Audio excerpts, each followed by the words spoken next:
Definitivamente Unimè in protesta ancora dopo un giorno di occupazione del tetto e vi ritrovate anche qui stanotte. sì, oggi abbiamo deciso insieme ai ricercatori, noi studenti abbiamo deciso di salire sul tetto perché oggi in questo paese stava per essere approvata una riforma che avrebbe definitivamente annichilito il diritto allo studio in questo paese, una riforma che avrebbe ratificato la trasformazione dei luoghi del sapere in fabbriche di precarietà e di mercificazione del sapere e della vita, e allora abbiamo deciso di ribellarci, di insorgere per evitare che questa legge venisse approvata, di far sapere a questa città che spesso vive nella più assoluta apatia qualunque violenza viene agita verso la vita delle persone, verso i diritti collettivi, e allora a questa città abbiamo voluto fare sapere che ribellarsi è possibile e che è giusto, e che quando sappiamo che abbiamo ragione dobbiamo anche salire sui tetti e urlarlo forte, e quindi stamattina abbiamo deciso di salire sul tetto, di dire che avremmo trascorso tutta la giornata e tutta la nottata qui. Adesso sta diluviando perché piove, governo ladro, e quindi ci stiamo un attimo riparando, ma domani rilanceremo una giornata di mobilitazione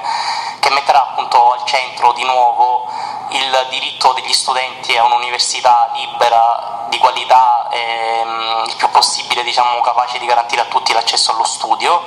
e poi metterà al centro il fatto che Unimè in protesta è un movimento antirazzista, antifascista, antisessista, che lotta dentro i luoghi del sapere, dentro le accademie, senza accontentarsi di avere un'università appunto che sia,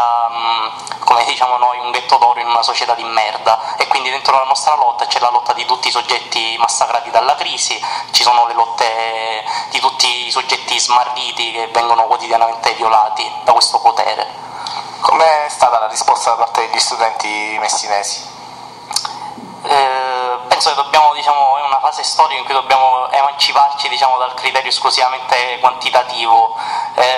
Agli studenti siamo riusciti a comunicare con questo gesto tutta la radicalità e l'urgenza della nostra lotta, e siamo un collettivo di una ventina di persone tutte determinate che hanno dato la loro disponibilità a dormire sul tetto, e l'università oggi è stata frequentata da più di un centinaio di persone, è stata attraversata, è stata vissuta, è stata ripresa in qualche modo come un patrimonio collettivo e come un bene comune. E allora io penso che però sulle nostre spalle pesi la responsabilità di imparare a usare la nostra capacità comunicativa non come qualcosa che cristallizza le distanze tra noi e coloro che ancora negano la gravità di questa situazione, ma dobbiamo usare la nostra capacità comunicativa come un grimaldello capace di forzare l'incomunicabilità e di farci parlare a tutti, e in questo senso ci sentiamo impegnati e continueremo. Non è stato il gesto così estremo di una notte che da domani non darà frutti, è stato il primo seme buttato, ma ancora siamo impegnati ad annaffiarlo per fare crescere l'albero dei diritti e della difesa della vita. Quali saranno le vostre prossime iniziative?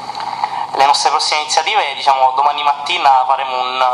aspro rendiconto della nostra condizione psicofisica e decideremo le forme di lotta da assumere domani, che è una giornata importante perché appunto il DDL è stato fatto, l'approvazione è stata fatta slittare a domani, c'è ancora una necessità di mobilitazione permanente,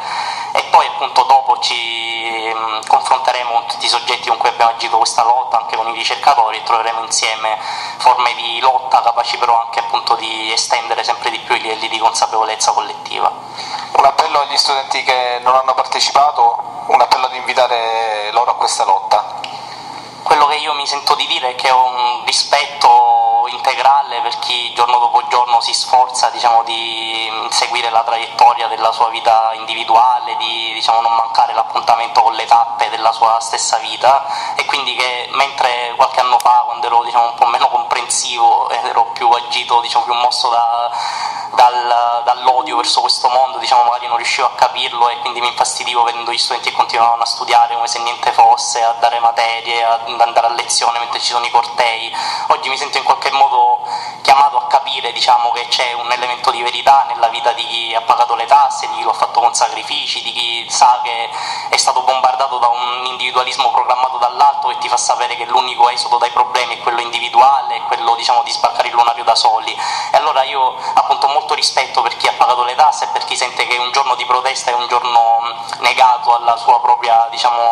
formazione personale, alle sue lezioni, ai suoi esami, però dall'altro lato voglio voglio dire che è il momento in cui c'è urgenza, perché c'è un'ipoteca collettiva sulle nostre teste e non riguarda le vite dei singoli, ma riguarda la nostra generazione, che l'Istat ha definito generazione lavoro mai. E allora o scendiamo in piazza collettivamente, vorrei dire a loro che o siamo capaci di sentire l'eco della vita, delle scelte dei governi, delle scelte del potere, oppure saremo annichiliti e ci laureremo ora e domani ci sarà